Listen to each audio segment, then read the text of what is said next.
What's good, fam? Today we have Mr. Top 2 but not 2, baby. Yes sir, we're doing how much money Lebogang Leisa makes through YouTube. This guy went from picking up girls, can't even say women, his age, to raising up people's moms.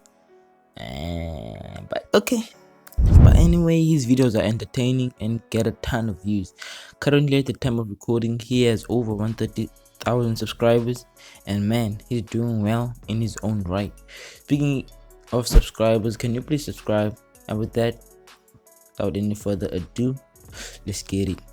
Looking at this channel for the past 3 months, he got 909,000 views in August, 932,000 views in September, and lastly 880,000 views in October.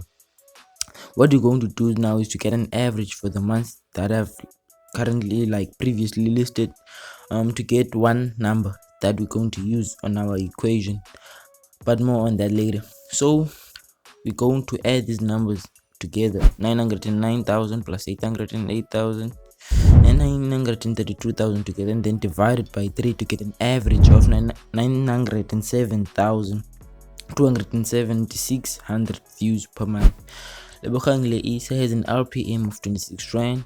And now that we've got all of our data, it's time we do the calculations. So we have an equation, if you're new to the channel, which goes as follows. You're going to get the number of views your channel gets, then divide them by 1000, then times it by the RPM. Okay, now that you know, let's do the math. We're going to take the 907,000 views he get, and then divide it by 1000, then times it by 26 Rand to get 23,589 Rand per month. That's how much money Mr. Top 2 but not 2 makes. And with that, please subscribe and click on the video on the screen right now, and I'll see you there. Ciao. Bala ciao. See you in funny.